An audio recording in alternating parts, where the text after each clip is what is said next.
diyor. Hepinizin önünde saygıyla eğiliyorum. Allah'a ısmarladık. Gelemeye heyecanı var hamiyara. Gerek spastik müsterketin fazla. Kadir ve eyvallah. Allah'a ısmarladık. Çok teşekkür ediyorum. Çok sağ olun varım. Erdogan, han tror, han kan true befolkningen i Tyrkiet til underkastelse. Erdogan, han tror, han kan kortslutte demokratiet og fjerne kravet om fred. Men Erdogan, han tager fejl. Erdogan, han bliver aldrig sultan. Avşar, ku faşistin ku origin sergelemedekin, bnave dini bnave ol, aynı van faşistan aha, şerri kurdar ba kurdikin. Farkı van nina. Serkeftiriş bu hedefi dixazin. Serkeftir emeye. Serkeftiri Rojava, serkeftiri Ahmedi, serkeftiri Havleri, serkeftiri Mahabadi. Böyle herkes söylesami bey.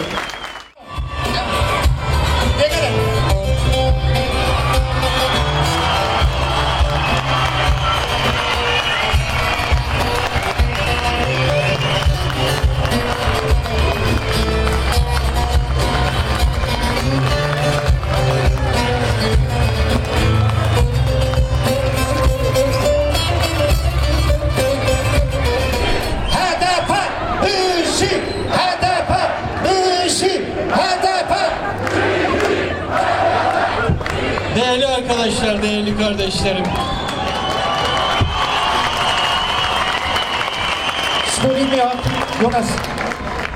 Hepinizi canı gönülden ülkenin sıcaklığıyla en içten duygularımla selamlıyorum. Sizin bu coşkulu, heyecanlı karşılamanızdan dolayı partim adına, HDP adına hepinize şükranlarımı sunuyorum. Sağ olun, var olun değerli kardeşlerim.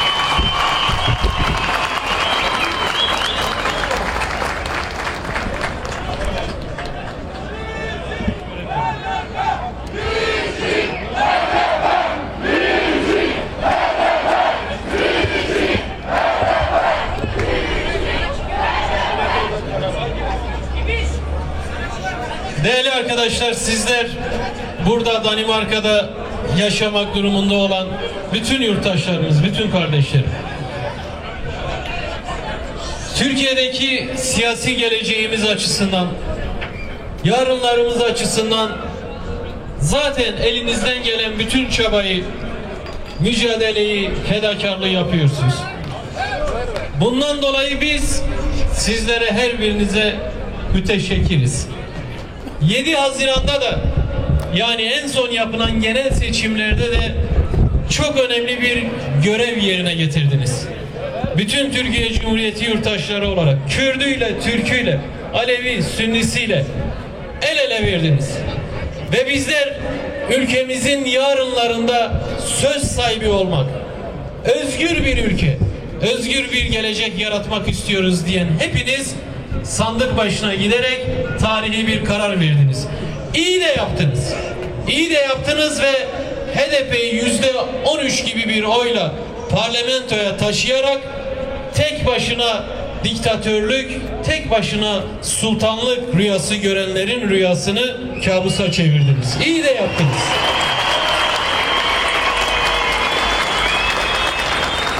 Bu hepimiz açısından tarihi, hepimiz açısından çok önemli bir seçimdi değerli kardeşlerim.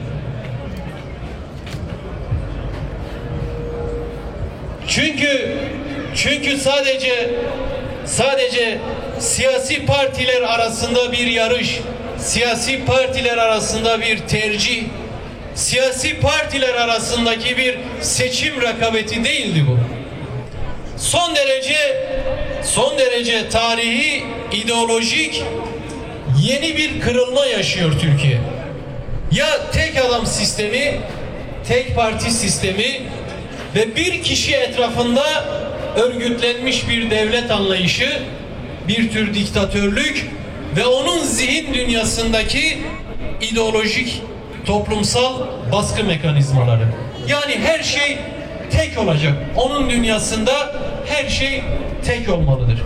Bizim dünyamızda ise Yaradan'dan, Allah'tan başka tek yoktur. Çokuz, çoğuluz. Çok kimlikliyiz, çok inançlıyız, çok dinliyiz.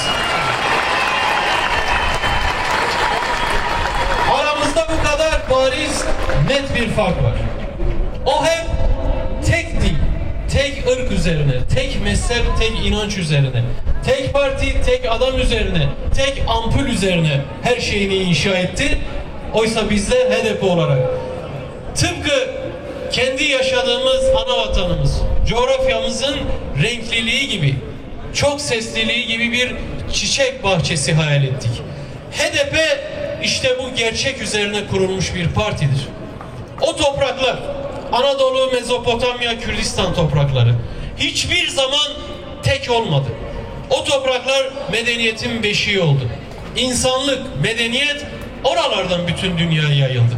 O topraklarda 30'a yakın medeniyetin izleri vardır. Yüzlerce ana dil vardır. Halen yaşayan onlarca dil, kültür, mezhep var. İnançlar var, dinler vardır. Bunların hepsi gerçektir. Bizim o vatanımızın gerçeğidir. Onlar, yani her birimiz farklılığımızla kenar süsü değiliz o toprakların. Asli unsurlarıyız.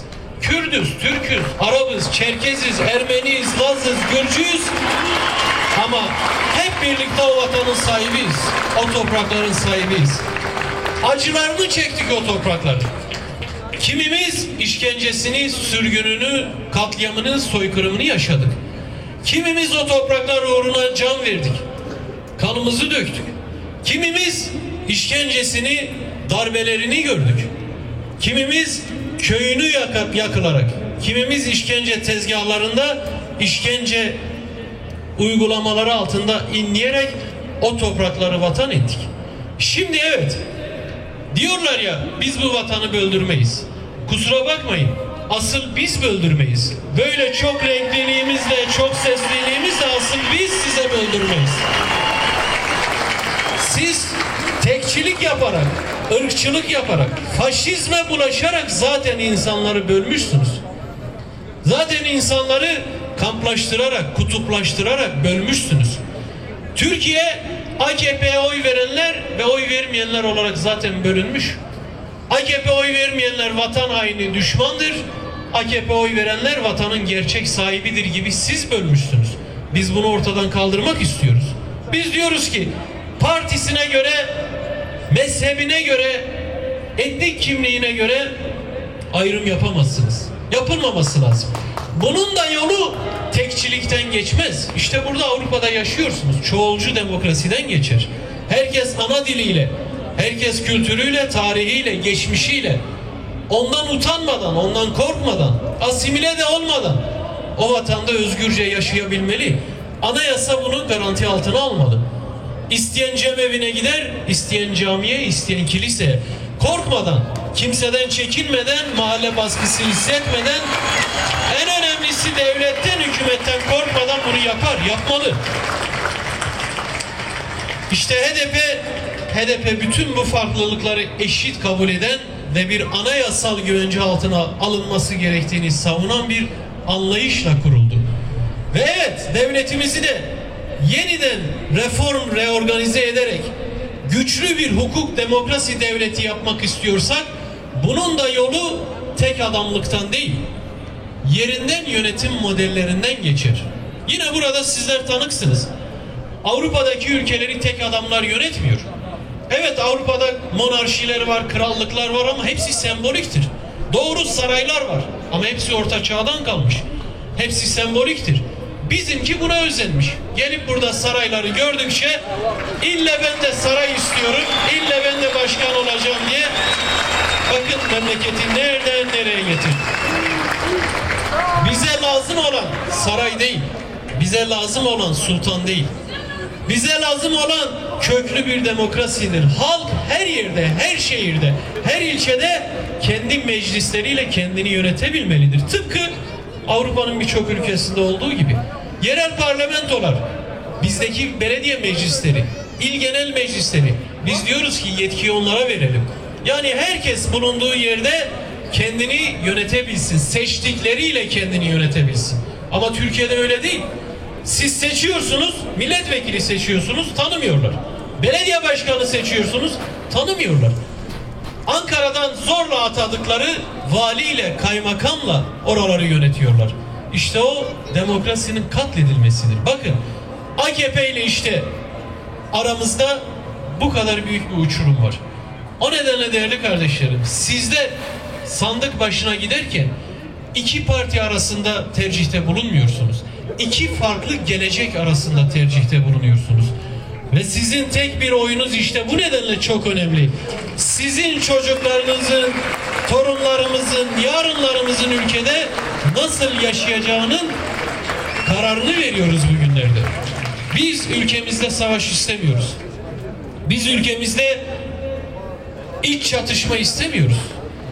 Hem Orta Doğu genelinde, Suriye'de, Irak'ta hem de ülkemizde barış çok mümkündür diyoruz. Bak biz çağrı yapıyoruz. Silahlar sussun diyoruz.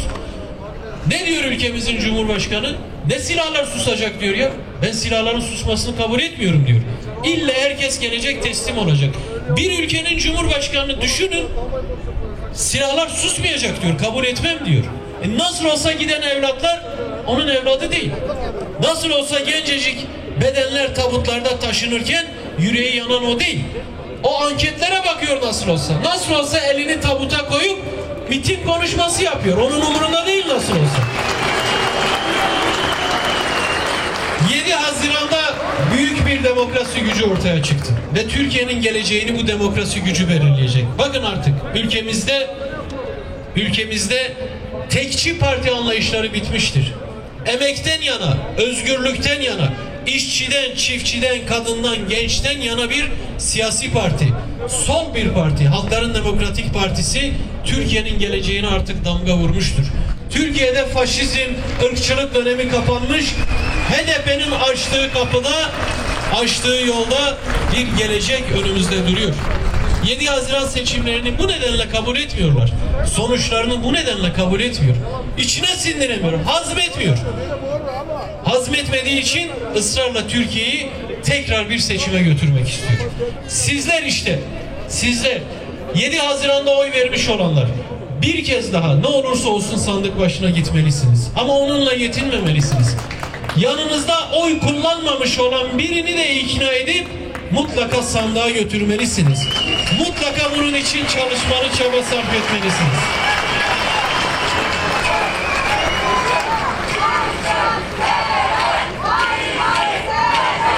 Bir kez daha 1 Kasım seçimlerinde daha güçlü bir sonuç ortaya çıkaracağız. Çünkü bizler haklıyız.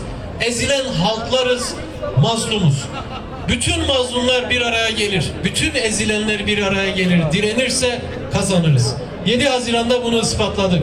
İman gücüyle, inancımızla, kendi öz gücümüz, emeğimizle, alın terimizle çalıştık, kazandık. 1 Kasım'da bir kez daha bunu başaracağız. Bir kez daha diktatörlük değil, halk kazanacak. Halk demokrasisi kazanacak. Türkiye'de savaş isteyenler değil, barış isteyenler kazanacak. Sizler buna hazırsanız biz de HDP olarak size verdiğimiz bütün sözü layıkıyla yerine getireceğiz. Danimarka'dan 7 Haziran seçimlerine kıyasla %100 bir artış bekliyoruz. Bu mümkün biliyorum. Dolayısıyla oy oranı 2 katına çıkabilir burada. Bu da sizlere bağlı. Çalışırsanız olur. Zaten heyecanlı bir, hummalı bir çalışma var. Bundan büyük bir mutluluk duyuyorum. Kısa bir buluşmaydı bu. Affınıza sığınıyorum çünkü akşam Berlin'de yine sizler gibi bir halk buluşması planlanmış durumda. Bugün burada Dışişleri Bakanı ile ve Parlamento Dış İlişkiler Komitesi ile görüşme yaptık. İyi, son derece başarılı görüşmeler yaptık. Umarım bu görüşmelerimizin tamamı ülkemizde de barışa katkı sunacak, çözüme katkı sunacak bir noktaya gelecektir. Hepinizin affına sığınıyorum bu kısa buluşma vesilesiyle. Eminim birçoğunuz uzak yerlerden geldiniz. Emeğinizden dolayı ben bir kez daha teşekkür ediyorum. Çabanızdan, çalışmanızdan dolayı sizleri kutluyor. Hepinizin önünde saygıyla eğiliyorum. Allah'a ısmarladık. Gelmeye heyecanı var hamiyara. Gerek spastik mustarketin kazı. Kadri ve eyvallah. Allah'a ısmarladık. Çok teşekkür ediyorum. Çok sağ olun.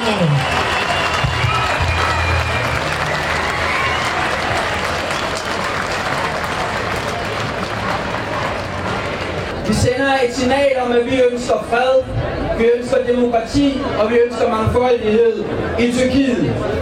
Og vi ønsker et frit og fair valg. Vi ønsker, at undertrykkelsen skal stoppes, og det skal stoppes nu.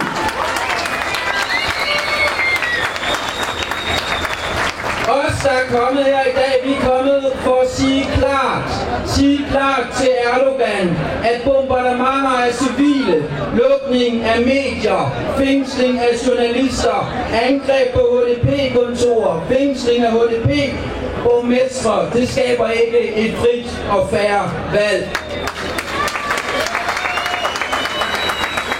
Vi er kommet for at sige det klart til Erdogan, at det er undertrykkelse, det er repression, og det vil vi ikke respektere, det vil vi ikke acceptere. Regeringen og højrefløjen på Christiansborg, regeringen og højrefløjen her i Danmark, de taler gang på gang om at hjælpe flygtninge i nærområderne. Jeg må ærligt talt sige, at jeg synes, deres ord klinger hult. For hvor var flertallet? Hvor var flertallet på Christiansborg, da Enhedslisten foreslog, at Danmark skulle hjælpe Kobane i kampen mod Islamisk Stat? Hvor var flertallet på Christiansborg, da Enhedslisten foreslog, at Danmark skulle lægge pres på den tyrkiske regering for at åbne grænsen, så flygtninge kunne vende hjem til Kobane og genopbygge deres by? Hvor var flertallet på Christiansborg, da Enhedslisten foreslog, at Danmark skulle kritisere Erdogans angreb på kurderne og kræve et stop på belejringen af gidsler? Flertallet var der ikke.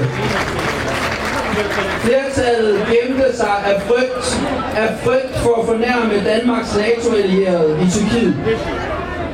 I den sammenhæng vil jeg gerne rette en tak til Dansk Folkeparti. Det er sjældent, at jeg siger tak til Dansk Folkeparti, men jeg vil gerne sige tak til Dansk Folkeparti for ærligheden i de debatter, vi har haft på Christiansborg om at søge kurderne. Dansk Folkeparti har nemlig været ærlige. De har sagt, vi kan ikke støtte Kobane, fordi det vil fornærme Erdogan. Vi kan ikke støtte Kobane, fordi det vil fornærme Erdogan. Dansk Folkeparti, Venstre og flertallet på Christiansborg, de har gang på gang valgt den autoritære islamistiske tyrkiske præsident frem for at støtte kurdernes kamp mod Islamisk Stat. Det er hykleri. Nu dundrer højrefløjen om at flygtningene... nu står vi i en situation, hvor højrefløjen så undrer sig over, at der kommer flygtninge fra Kobane til Danmark. Nu står vi i en situation, hvor højrefløjen undrer sig over, at den lille kurdiske dreng Alan Kurdi og tusinder af andre alene i år er druknet i Middelhavet. Ærligt talt, det er hykleri fra flertallet på Christiansborg. Det er hykleri fra højrefløjen, og det er hykleri fra regeringen. Hvis Danmark og Europa vil hjælpe flygtninge i nærområderne, så er det bare at komme i gang. Lad os lægge pres på Erdogan for at komme tilbage til fredsforhandlingerne. Lad os lægge pres på Erdogan for at stoppe undertrykkelsen. Lad os støtte de demokratiske kræfter, der kæmper for et demokratisk, mangfoldigt og fredeligt Tyrkiet. Kære venner, Erdogan, han tror, han kan true befolkningen i Tyrkiet til underkastelse. Erdogan, han tror, han kan kortslutte demokratiet og fjerne kravet om fred. Men Erdogan, han tager fejl. Erdogan, han bliver aldrig sultan.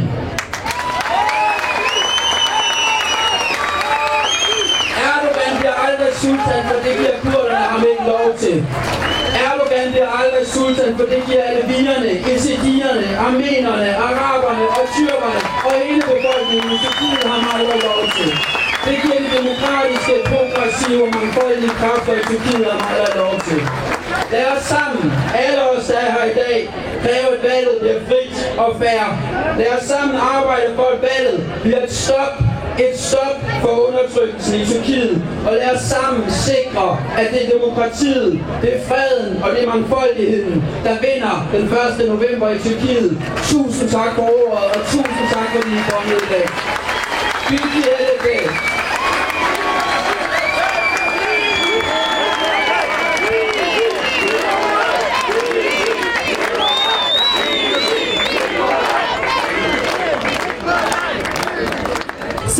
گرم سلاف یپگی سلاف یپجی سلاف گلن روجاوا جورا همیه هنه لروجاوای کردستانی وک مندزانن ریشه کل سرگلی کرد هیه ریشه کل سر سیستم دموکرات کل روجاوای کردستانی هاتی چکرن سیستم خسری دموکرات سیستم وکهویه سیستم براتیه گلان سیستم پارستنا نرخ مروفاتیه لی دجی او سیستم فاشیستن کو دجی مافی مروفا فاشیستن کو دجی اراده گلان فاشیستن کو دجی کرد روجاوای کردستانی اریشه مکرن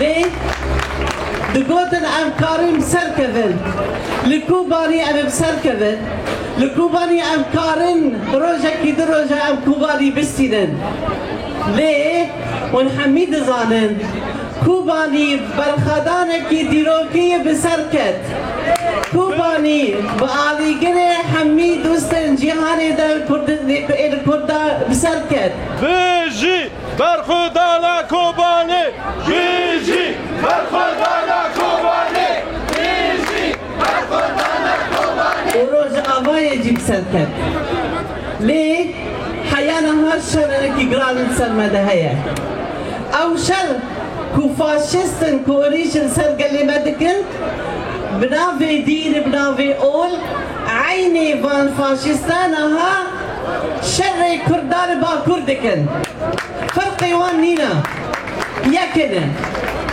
او بداعش بناوی اول ریشی روجاوا کرن پشت گریوان اردوغان بو لینها اردوغان عینی ویه به او فاشیستان نها دیسا شر گلی من باکور همیه دکن بویجی گرک هر کس کی زانبه اراده گل نل باکور نل روجاوا نل هر دنیر کردستان ای بشکی اراده گل هر دم ای بسر کبه ومینات که باور کوبانی روج آوا بسر دکبه او جی کو هشت اردوغان همه عقل خونده بکی کو هشت اردوغان برفه کردن با کرد فرق نینا سینور نینا سینور ناو باکور و روجاوا و باشور نینا او سینور مشکان او سینور کوبانی چکان بلا هر کس ویزانی بی سینور کو ناو کوبانی و ناو روجاوا و ناو باکور چکار چکاندن گلی ما هرکی کوبانی جروج هلات جباشور جباکور حمیر کوبانی هاتن و داری بو پارستن نرخ مروفاتیه بو پارستن دموکراسیه بو پارستن وکهوی گلان بو پارستن کرد و عرب و سریان و آشور و هر دلیل کردستان ابهاب رجیان لکن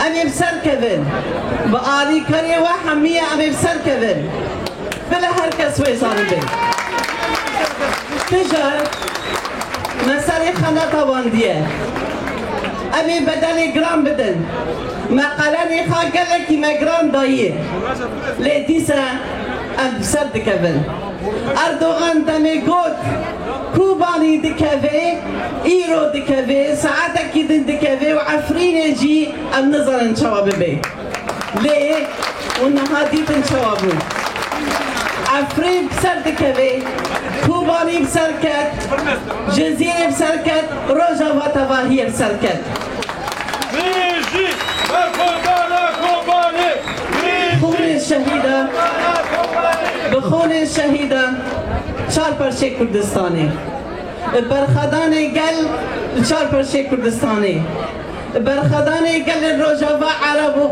سوریان و کرد روجاوا ام راستی بسر کتن و به آلیگره دوست کردان لجیهانی بره دگوتن دوست کردان تنه کو بس شیاین دوست کردایه لی نها دم دمی کردایه دم دمی میه بلا دلی و راحت ببی امی برخدانی بکن حیاب داویه امی برخدانی بکن دم دمی میه افصد سال 21 ایمیه ابراتی گلانه بوجی دوستی ما لحمی جهانی نها گلک بونه نه بس الداری مرکه هر بگره حمی جهانی تببینه دوست کرده شوا پر بونه بوجی دبی امدبی مدرگود کو هوان کرده دوست کرده عین چیانه بس نه دوست کرده او کو مراواتی دپارزن او حمی دوست کردانه نه جی امدبی نه داری مرد دوست مجی گله کرده برز دیکولا جی برامون و حمی خلق جهان جی برامون سرکفتن بو دخازم سرکفتنش بو هدف دخازم سرکفتن ایمیه ای سرکفتنی رجاوا سرکفتنی آمده سرکفتنی حولینه سرکفتنی مهاباده بلا هر کس ویزانی بی سرکفتن بو وجی دخازم گلک سپاسی و دکیم ساعت خوش همچی سپاس کن جبو اول سینن